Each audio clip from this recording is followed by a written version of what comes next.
Hello प्यारे बच्चों, आप सभी लोगों का मंगलम बायोलॉजी क्लासेस में हार्दिक अभिनंदन है।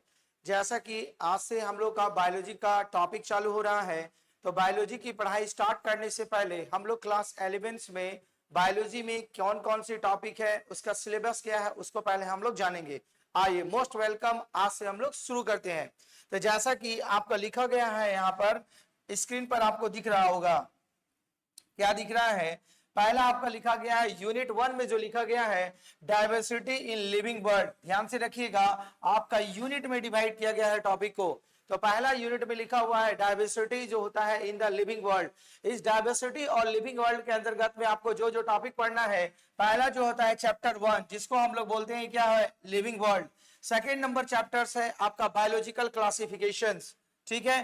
थर्ड नंबर चैप्टर्स का नाम है plant kingdoms. Fourth number chapters का नाम है एनिमल किंगडम्स। तो ये जो होते हैं आपका यूनिट 1 में पढ़ना है, जिसका टॉपिक था आपका diversity of the living world, ठीक है।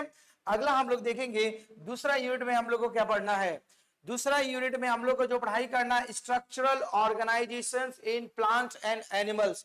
बी रिमेंबर्स, देखिएगा दूसरा नंबर हम लोग का यूनिट जो दिया हुआ है, structural organisations in plant and animals. इस यूनिट के अंदर में आपको जो 3 चैप्टर पढ़ने हैं, कितने टोटल चैप्टर पढ़ने हैं? 3। और उस 3 चैप्टर में चैप्टर नंबर 5 में आपको पढ़ना है मॉर्फोलॉजी ऑफ फ्लावरिंग प्लांट। क्या पढ़ना है आपको? Morphology of flowering plant.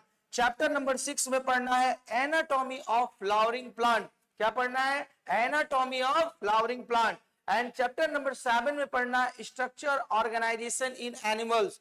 तो आपका यूनिट नंबर 2 में जो पढ़ना है, आपको 3 चैप्टर की पढ़ाई करनी है, ठीक है।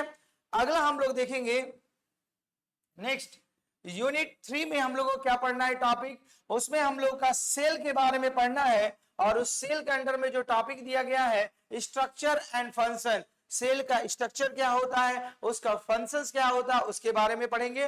तो इसके अंदर में हमें 3 चैप्टर की पढ़ाई करना है। कितने चैप्टर की पढ़ाई करनी है?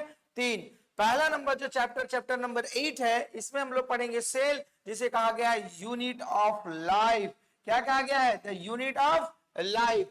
नेक्स्ट चैप्टर नंबर 9 में हमें पढ़ना है बायोमोलिकुल्स के बारे में। क्या पढ़ना है?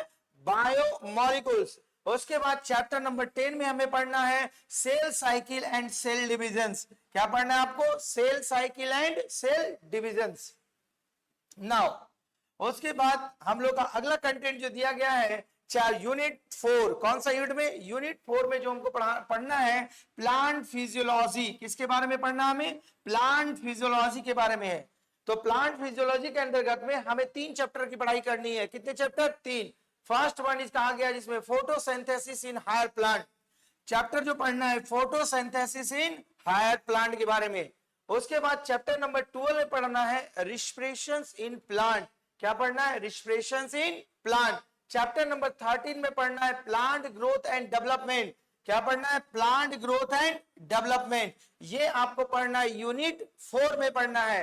एंड लास्ट वन जो हमें पढ़ाई करनी है यूनिट 5 में, जिसका नाम है आपका ह्यूमन फिजियोलॉजी। प्लांट फिजियोलॉजी की तरह हमें ह्यूमन फिजियोलॉजी के बारे में भी पढ़ाई करनी है। तो इसमें हम लोग का चैप्टर नंबर 14 है breathing and exchange of gases, जिसमें पहला नंबर आपका कंटेंट आता है breathing and exchange of gases. Chapter 15 में आता है बॉडी फ्लूइड एंड सर्कुलेशंस। क्या नाम है आपका? Body fluids and circulation, chapter number 15। And chapter number 16 में पढ़ना है excretory product and their eliminations. क्या पढ़ना है? Excretory product and their eliminations, excretory product and their elimination, chapter 16। Chapter 17 में पढ़ना है लोकोमोशंस एंड मूवमेंट। क्या पढ़ना है? Locomotion and movement. And chapter 18 में पढ़ना है न्यूरल कंट्रोल एंड कोऑर्डिनेशंस। क्या पढ़ना है? चैप्टर 18 में neural control and coordinations. And chapter 19 में पढ़ना है chemical coordinations and integrations. Now chapter 19 में पढ़ना है केमिकल कोऑर्डिनेशंस एंड इंटीग्रेशंस। तो ये टोटल के टोटल क्लास 11 के बायोलॉजी का सिलेबस है, जिसके अंतर्गत में ये सारे यूनिट के अंतर्गत में कौन कौन सा टॉपिक पढ़ना है, इसके बारे में हम लोगों ने आज जानकारी लिया। आगे हम लोग पढ़ेंगे कि हर यूनिट में कौन सा टॉपिक इस वर्ष आपके एग्जाम के लिए सबसे इंपॉर्टेंट है, जिसको हम लोगों को पढ़ना अनिवार्य है। तो उसको हम लोग ध्यान से पढ़ना चालू करेंगे अगले क्लास में। आई होप कि आपको जो सिलेबस बताया गया था ये सिलेबस आपको समझ में आ गई होगी। तो इस सिलेबस के साथ साथ हम लोग इसमें क्या क्या पढ़ाई करेंगे, फर्स्ट वन हम लोग सिलेबस का कवर करेंगे, second one chapter wise mock test लगाएंगे, थर्ड वन प्रीवियस ईयर्स का क्वेश्चन करेंगे, और अंत में हम लोग पढ़ाई करेंगे जो भी इंपॉर्टेंट क्वेश्चंस हैं जो इस वर्ष आने की बहुत ज्यादा संभावना है उसकी पढ़ाई करेंगे। आई होप कि हमने जो बातें समझाई आपको भली बात समझ में आ रही होगी। तो मोस्ट वेलकम, हम लोग अगली कक्षा में मिलेंगे एक नए टॉपिक के साथ और एक नए जोश से जुनून के साथ। तब तक के लिए धन्यवाद।